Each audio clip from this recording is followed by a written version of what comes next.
This podcast is being recorded on Kaurna land. We honour and celebrate the strong cultural traditions of motherhood, family and connection to country.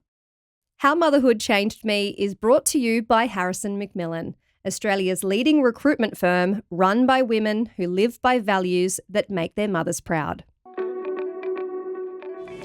No woman can say motherhood hasn't changed her, but every mother's story is different. If it wasn't for me stopping drinking, I wouldn't be here today. The amount of shitty self-talk I would do to myself and the amount of pressure and the body hate and the constant spiraling, if it didn't come to a point where I'd had enough, where I was like, no, enough's enough, breaking point, and it didn't come to the point where I was with my most perfect supportive husband, Matt, and we were sitting on the lounge and he's like, no, I don't want to get rid of this child, I honestly wouldn't be here. This is How Motherhood Changed Me. Hello, I am Kerry Turner. And I'm Jenna Yates. And our guest today, Kez, is a high school friend of mine. We haven't seen each other really much at all since about then. Definitely not since we've both had kids. But we've reconnected because of this podcast, which I think is just so beautiful. And she's opened up about how much she's changed since becoming a mum. So I'm really keen to have her on the show today and share this funny, kind, beautiful person with you all and catch up a bit more. So welcome my beautiful friend Kristina. Yay! Hi Kerry, hi Jenna. It's so lovely to be here. I'm so nervous. We'll be kind. We'll be gentle. Oh, I hope so. We are, though, going to ask you a tough question straight off the top. Before you were a mum, Kristina, can you give us one word that describes the woman that you were? I'll keep it PG and I'll say chaotic. Chaotic. All right. Yeah. So let's begin there. Before you welcomed your gorgeous girl, Emily. How old's Emily now? 2.5 almost. Okay, so let's go back about, 4 or 5 years. There was quite a bit of drinking, Tina. So tell us all about that stage. So much. I loved a good drink. My family have always been sort of big drinkers and we've always been the life of the party and always partied and had so much fun and just run an absolute muck. And I'd almost be proud of being able to just drink so much and continually keep up with the boys and just drink and drink and drink. And I'd be fine. I'd be so fine. It was a lot of fun, a lot of memory loss, a lot of anxiety actually came with that. So the next morning, just constant anxiety. It was horrible. But that didn't stop me from having a lot of fun and continuing and just actually never really knowing when to stop. So, yeah, it was, like I said, chaotic. Fun, but chaotic. How would you describe your relationship with alcohol at that time? I wouldn't say dependent. Definitely not dependent. Purely because I could go times where I didn't drink and there'd be times where I'd have 6 months off or 3 months off, or I'd be like, oh, I'm going to have 2 months off. I'm just needing a little break, but when I'd have a drink, I'd be like, okay, let's have another one. Let's have another one. Oh, do you want to go out? Or I'd have a glass of wine at home after work and I'd be like, oh, there's not much left in the bottle. I better finish it. And people would be like, oh, I put my leftover wine in the fridge and I'd be like, what's leftover wine? You're silly. Yeah. Why are you not finishing that bottle? You can't just leave it there. But I never really drank to get drunk. I drank because I genuinely enjoyed the taste, as well as I enjoyed the feeling of not worrying. It was the ultimate mask. And further down the line, I realized why I was masking so much. And yeah, it was just, yeah, it was tough. I now that suppose you think would about it. inevitably get drunk though, and it would Oh, yeah. impact your life and the way you were Oh, able to 100%, function the next 100%. day. Yeah. Definitely. And I actually had, it was hard because I think like my heaviest weight, I was about 125 kilos. And I didn't realize I got so high. And my husband actually sat me down and was like, I'd obviously spoken about weight loss surgery, and my husband sat me down and he's like, and it was just before my 30th birthday, and he's like, I was thinking for your birthday, we might do this weight loss surgery. I just broke down and I was like, oh my God, this is going to be life changing. This is going to be the best thing ever. Like, thank you so much. And the reason I bring that up is because when I had, like, before I had that, I would drink and I'd be so hungover. Like the next day, the day after, I'd be so hungover, like vomiting constantly, blah, blah, blah. But then when I got this weight loss surgery, I didn't get hungover anymore. Like, Because you there couldn't was no drink as hangover. much? I wasn't supposed to drink as much, but because it was so ingrained in me, I continually drank to that amount that I used to. And I sort of pretended like it didn't affect me more than what it did before, but I didn't get hungover. So I would just drink and drink and drink. And then the next morning I'd wake up and I'd be so fine. And I'd be like, right, let's keep partying. Let's keep partying. And all of a sudden I was looking nicer. I was feeling better within myself. I was a lot slimmer. And so I thought, oh, this is fun. Let's keep going out. Because people were like, oh my God, you look so lovely. Like, you look great. Like, and it was just this huge confidence boost. Plus the masking of the alcohol, plus not getting hungover. It was like the ultimate, like, storm. Feeling like you were invincible. Almost. Yeah. And it was just so horrible. And because I was constantly talking bad about myself to myself, I would continually drink and then mask that feeling. But then people would tell me how nice I was looking and things like that. And I'd be like, oh, this is lovely. Like, this is so nice. I can go out and sort of feel proud about myself because I look nice. But internally, it was just the biggest shit fight. And it wasn't great. Yeah. Tina, I would never have described you as a maternal person. I don't know whether we ever discussed children or anything together. So I can't say it was a surprise because kind of what you do, you get married and you have a baby. But tell us about, I suppose, you coming to the point where you're like, oh, I actually want to be a mum. I definitely didn't want kids. I was always like, no, I don't want kids. No, I'll just be the fun auntie. Like, no, not at all. And Jenna, we've actually got like a really good mutual friend in Mel, and I remember saying to her, like, oh, I was around 30 and I was like, oh, I think I want kids. And she nearly fell on the ground. She's like, what? Never. You don't want kids. I was like, oh, yeah, no, I think, 30. Oh, it was like a light switched on. And I was like, okay, no, I think I need to have kids. Anyway, I then was like, oh, I don't know, on and off, on and off. And then I went in this constant cycle of partying and all of this. And then all of a sudden, I remember so clearly, I was sitting on the lounge and I went, I haven't had my period. So did a test. Luckily, I had a test in the bathroom. And I came out and I said to Matt, look at this. And 2 lines. I just cried for a week. Wow. I was like, no. Going back though, before I figured out that I was pregnant, I'd actually stopped drinking. So I'd reached breaking point and I said, no, enough's enough. And actually, Matt is the biggest saint, and he never said anything, or he never gets angry, or he never gets sad or upset unless it's serious. And it came to a point where Matt was like, I'm getting a bit worried. And I was like, me too. And so we both sort of came to the same conclusion. However, this time it was me that came to the conclusion first. And I knew that I had to come to the conclusion I needed to stop drinking because I was ruining myself. Mm.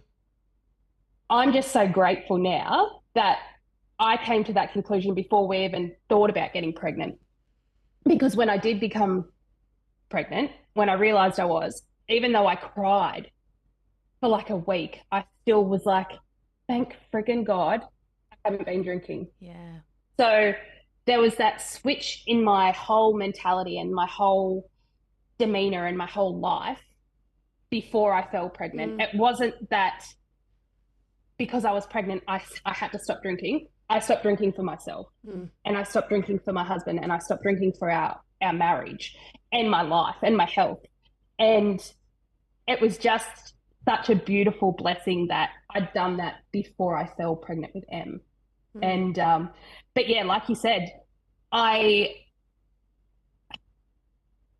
when I fell pregnant, I cried for a week. I was like, shit, Matt, what do we do? Do I keep it? Sorry, I should put a trigger warning there. Like, do I keep it? Do we get rid of it? Like, what do we do? Are we ready? Like, there's all those constant questions like, oh my God, will I be good enough? Am I going to be okay? Like, will we be okay?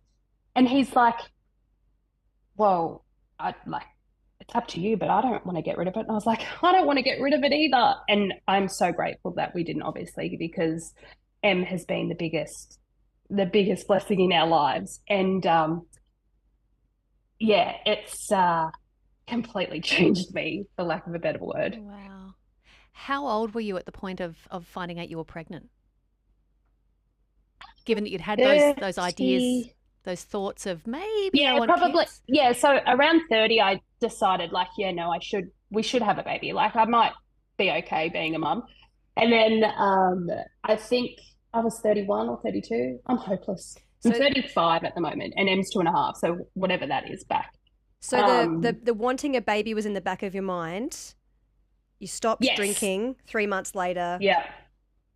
It's almost like she was part of it somehow, Kristina. 100%. Yeah. I know. And every time I think about it, I just think, fuck, I'm proud. Oh, sorry. No, I think, gosh, I'm proud. I think, God, I'm proud of myself for just listening to everything within me and stopping. And it hasn't been hard. Like there have been times where I'm like, Christ, I would love nothing more than to have a nice red wine or something. But I'm just like, I can't have one drink yet because I know that I still think about like going out and partying, and I just know that I'm not ready. I'm never going to not have another one, but I don't have an end date. Never say never, you know but what I mean? Yeah, you don't. Yeah. It's just that I know in Australia we have this boozy culture and it's so entrenched in motherhood too. You know, you've got mummy juice and wine time and it's like make it to that point of the day and then you can self-medicate and it's when's too early to open the wine and I'm not saying I don't do that, but it also is really quite icky. Unhealthy. It's like, are we that unhappy or I don't know. I don't want to diagnose anyone, but it's a bit off, isn't it? It's our default. Culture. It's very much a default for so many people. Oh, look at that. It's 5 o'clock. I can pour a wine. Yeah. Yes, it's ingrained in all of us, I think. And obviously my family, like we've all enjoyed a wine and we all come home from work and we have beers or whatever. But I also think on the flip side of what you guys are saying, yes, Australia has such a boozy culture and we have all of those things. But it's okay to have a glass of wine every now and then, or it's okay to have a beer if you don't have a problem with it. Yeah. And I think some people use alcohol as a crux to mask other things, which is 100% what I was doing. But other times people just have it to switch off or to just do something, like just to have a nice little break, a nice little mental break in the afternoon or at night. So it's hard to sort of paint everyone with the same brush, I think, because like Matt, for example, my husband, he can have a beer every afternoon. There is not a single change in him and he's so fine because he's fine with alcohol. But then on the flip side, if I came home and had a beer of an afternoon or a wine or whatever, I wouldn't be able to stop. And I think there's a fine line between saying that we all, like, yes, I agree. Some people treat it and it almost becomes a joke because you're like, I can't wait to get home and have a glass of wine and like switch off and have my mummy wine. And that is gross. Like, it's like, oh, it's mummy's drink time or all of that sort of stuff. And like switch off, like just go hell for leather after the kids have gone to bed sort of thing. But then there's also the people that use it as a joke, like, I'm going to have a wine after school drop off, or I'm going to do this, or I'm going to do that. And that I completely agree is disgusting. However, that's what I used to think. And it's not until you have something happen in your life that you go, no, I need to change. And nobody's going to change unless there's an actual reason behind it. And if it's not a problem for people, they're not going to change. And I think there's so many different avenues that people can go down when it comes to drinking. Motherhood and drinking, though, I can't imagine being hungover or anything with a child. It is hard. It scares the hell out of me. I don't find myself in that position often, but when I do, it is so hard to get up and get on with the day and make breakfast, and it is hard. Yeah. I mean, so hard. And the hangover part is one facet of it, but also what happens if your child needs you and you're not That's able exactly to what I drive, think, you're yeah. not able to tend to them properly. I mean, we've been co-sleeping with our kids nonstop now. I mean, we've only got the little one in our bed, but that's one thing. You can't co-sleep if you've had any sort of alcohol or anything like that. One thing that's just popped into my mind, actually, Anne Hathaway, she said in an interview, I think with Ellen DeGeneres a few years back, that she was quitting alcohol for as long as her son was under her roof. Once he hits 18, she said, we'll see, but I don't like the person I am when I drink. That's right. I don't like the way, and I can't be the best mum I can be. And you know, we need to talk about that part more because, I wonder what's your thoughts there, Kristina? I never, ever, ever want to think Em could ever see me the way that I was. And exactly what you just said, I don't like the person I was when I was drinking. I used to think that I was being funny and making all these sly little jokes and things like that. But really I was just being a bitch. And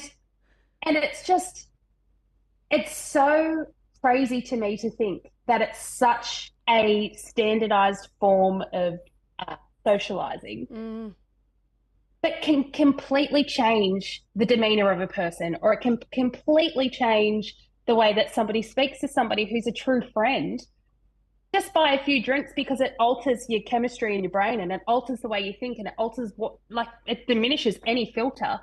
And it's scary how different you can be after a few drinks. And I never, ever want Em to see me under the influence, because I am not my true self when I am. And exactly what you just mentioned, Anne Hathaway said, I couldn't think of anything worse than her seeing me drunk or not being my true self, because I would hate that version of myself. I do hate that version of myself, and I don't want that version to exist anymore. Until she's old enough and to experience it all herself, I don't want to borrow it. And because you have a family who likes a drink, it was probably so easy for you to find yourself in that place. But what I want to say, which is really amazing, is that your child is going to have less of a trouble with that because she doesn't see you in that space. And it is going to be easy for her to have a healthier relationship with alcohol because that's not what she sees day in, day out. 100%. I'm sort of breaking that generational cycle, aren't I? Like, you really are.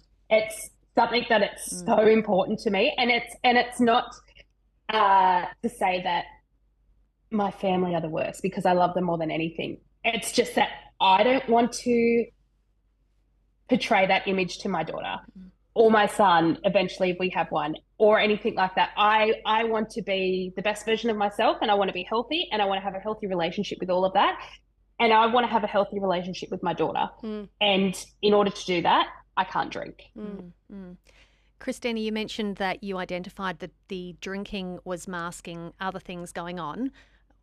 You don't need to explain what the other things were, but have you dealt with those, or is that still potentially going to flare up again if the day comes that you go, you know what, I will have a drink, or have you processed everything?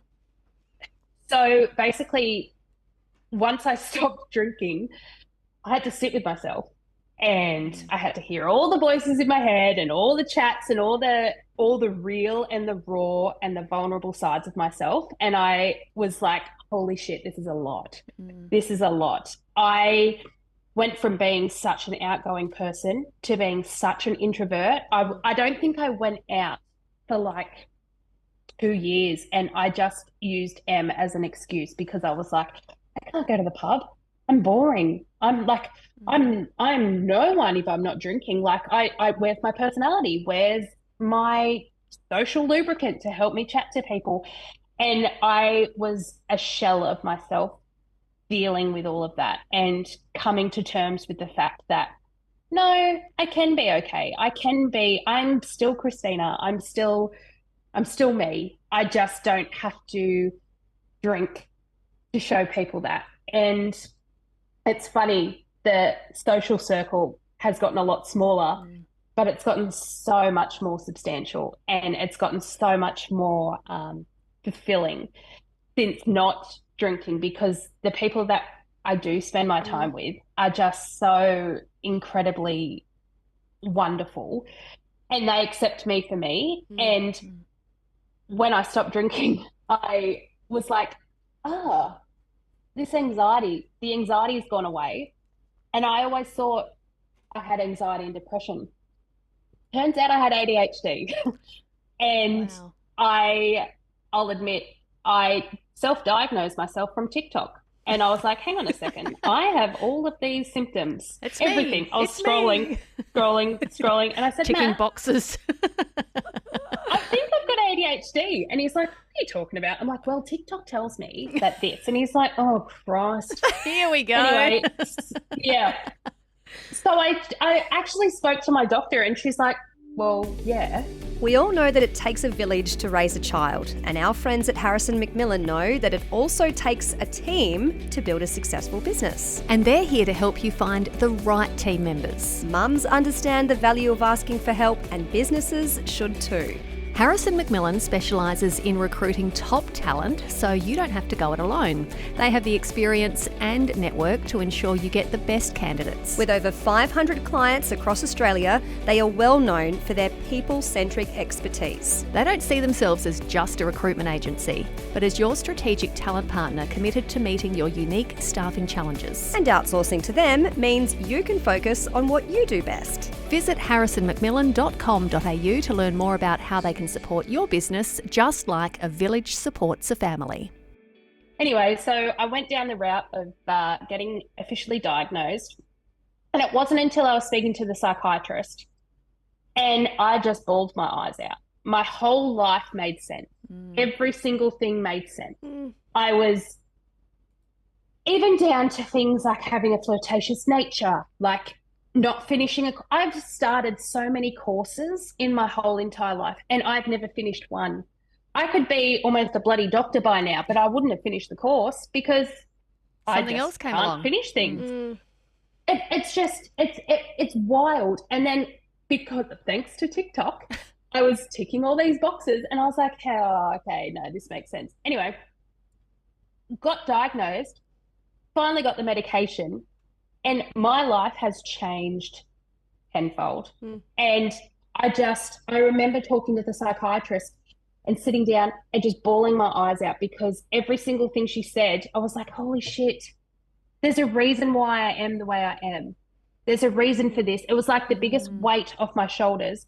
And I remember telling my mum and dad, and dad's like, what do you mean? Yeah. You don't have that. You're fine. I was like, I'm not angry at you. I'm not upset that we didn't pick this up earlier. I'm just explaining this is why I am the way I am. He's like, you're perfect. You're fine. Don't be silly. Oh, good old Well, I'm dad. not. I know, bless his cotton socks. I'm not. Like, it's just, Yeah. it was like the biggest eye-opening thing. And there is a reason why I was the way I was. And there's a reason why I constantly searched for that dopamine hit through alcohol and all of that sort of stuff.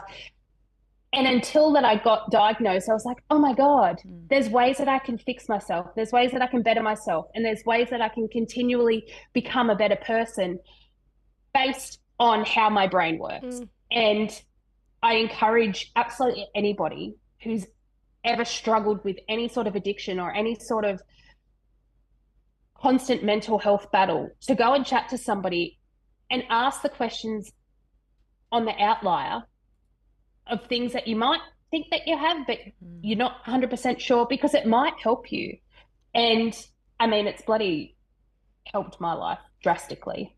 It makes me emotional listening to you say that, not because I ever thought there was anything wrong with you, but like, I suppose our adolescence is already a chaotic time and there's so much going on and change and making sense of who you are. And it just has me here tearing up thinking, if it weren't for your gorgeous girl, Emily, and honestly, motherhood, I just don't know what your life would look like. And how isn't it so beautiful that it's led you to this space where you understand yourself in a way that you couldn't possibly have when you were drinking like you were? I wouldn't be around if it wasn't for her. If it wasn't for me stopping drinking, I wouldn't be here today. The amount of shitty self-talk I would do to myself, and the amount of pressure and the body hate and the constant spiraling, if it didn't come to a point where I'd had enough, where I was like, no, enough's enough, breaking point, and it didn't come to the point where I was with my most perfect supportive husband, Matt, and we were sitting on the lounge and he's like, no, I don't want to get rid of this child, I honestly wouldn't be here. And if I look at Em every day and I think, holy shit, I'm so lucky. Like, she's my little best friend and I want to do nothing but be a better person just for her. And every day I look at her and I think, there is not a single thing that I wouldn't do to better myself, to even give her the slightest of advantages, just because she deserves the world and she deserves a mum that thinks the world of herself, you know? Like, and if we as mums don't think highly of ourselves, what are our kids going to see? Like, my whole life I would look in the mirror and I'd be like, oh, you fat bitch, or, oh, God, you're ugly, or, oh, gosh, you're this, you're that. And if Em came in and saw me talking to myself in the mirror like that, she's going to think that's normal. And that's fucked. That's not okay. Like, we can't let even our little boys, like, boys can't hear us talk like that either, because they're going to talk like that to their wives or their partners or anything like that. Like, it's not okay. And we need to support ourselves to support our family, and we need to put ourselves first and foremost. And I know it's so cliche, but I always think about the pilot, like the flight attendants who say, put your mask on first. Like, we need to put our own masks on first to save ourselves before we can save anybody else. And I constantly just say to Matt, I'm like, Christ, we're lucky. Like, look at this little girl we've got in our lives. And if it wasn't for her, I wouldn't be an ounce of the person I am now. And I'm just so, so, so grateful for her coming into my life. And I want one more of her. I was about to say I want 10 more of her, but I don't think I want 10 more. That's a lot. I would like one more. Yeah. Can you tell us a little bit more about what life looks like with Em now and how you feel your days and all of that sort of stuff? I don't think I've ever laughed so much in my life. She's just the best little human ever. She has so much character and personality, and she's Wonder where she just gets that hilarious. from.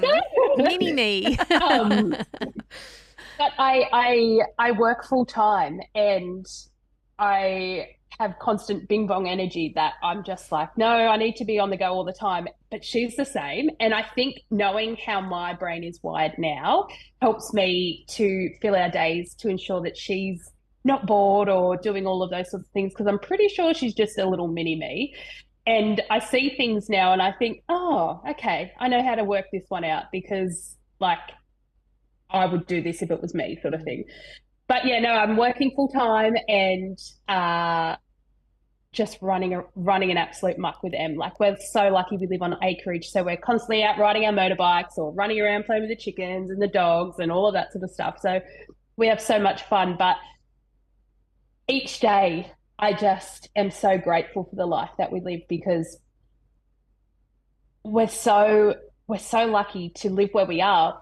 However, I want to ensure that every day is filled with a new experience with them, and every day we're outside and we're playing and we're running around on the grass, and we're not worrying about getting dirty or anything like that. Like, we are constantly gurneying ourselves down before we come inside because we're just covered in mud or something like that. And I just, having her each day as we're going outside and running around, it's helped me to slow down and stop and like look at the leaves, look at the sticks, because it takes so long to move past without a stick or a rock in our hand. Picking up a rock. But it's helped me, yeah. Or like the weird emotional support peg, or the weird emotional support bit of wood that we've got to take everywhere with us. Yeah.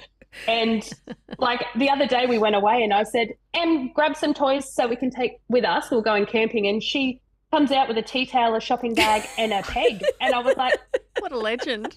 oh, I love her. if this is what we need to take, this is what we're taking. I guess I can use it when we're away. That's fine. But like, it's those little things. I'm like, oh, whatever. Let's just go with the flow. And that's one thing that she's made me do, is just go with the flow and take each day as a new day as it comes, whatever. Every day is a new experience for her and every day is a new experience for me. And it's been the most amazing, rewarding thing ever. And now we're trying to have another one, which has been a complete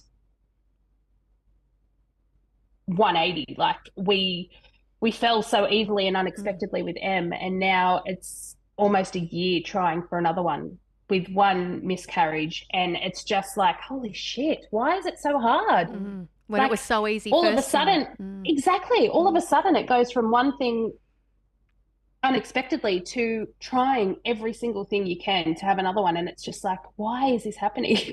It's like, are we supposed to have another one? Is Em it? But then on the flip side, if Em is it, that's what a delight. in our eyes as well. Yeah, exactly. Yeah.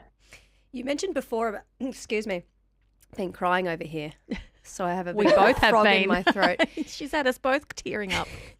You mentioned before about your friendship circle kind of going shh when you stop drinking, but I think that also happens when you have a baby, and I suppose in your instance it kind of all was around the same timeline, and your relationships do change with people. And I suppose on one hand you had, partying Kristina, who went out and liked to have a good time, and now you've got mum Kristina, and you've still got your zest for life. You're still exactly you. Yeah. Those connections are so much more genuine and stronger. Yeah. 100%. Yeah. And I think and you're 100% right. So the ones that have been there through every iteration of Kristina are the ones that are my soul. They're my family. They're my, they're the ones that have been there from day dot. I mean, even bloody Matt, he's seen me through fitness fanatic, seen me through business Kristina. He's seen me through party. He's seen me in mum mode. Like, he has seen me in every up and down in my whole entire life, and he's just plateaued along. And I think I sometimes look at him, I'm like, thank you so much for loving me in every version of myself, because if it wasn't for him, like I said, and if it wasn't for Em, I don't know where I'd be or if I'd be, And I have a very, very few close handful of friends that are the exact same. And yeah, it's wild. Motherhood is bloody wild, isn't it? Mm. I should say our friendship kind of took a little hiatus, but mostly because I moved across the country. So I don't, I don't want anyone listening thinking that I was like, oh, this girl's a mess, I'm cutting her off, because you are such a beautiful. Don't let her lie to you guys. That's what she told me before too. Yeah. I was saying to Kerry, like, do you feel like we can almost say sisters? I mean, we were so close. 100%. My older sister's best friend. Like, there's so many memories with you. I nearly killed Jenna once. She jumped through her own window and I thought she was trying to burgle the place. Well, so Kristina was sleeping in my bed because I wasn't supposed to be coming home. But then I wasn't allowed to come through the front door, so I climbed through. Kristina pinned me down to the bottom of the floor as I climbed through the window, and I was like, it's Jenna. I thought she was robbing the place. So many fun memories, and hopefully one day in the near future we can get our kids together and watch them play, because I think that'll be full circle and that'll be really nice. That'll be special. Kristina, at the very start, chaotic was the word you gave us to describe you pre-becoming a mum. It all makes sense after our chat. Very honest, open, real chat. Can you give us a word to describe the woman you are today now that you've got your beautiful girl in your life?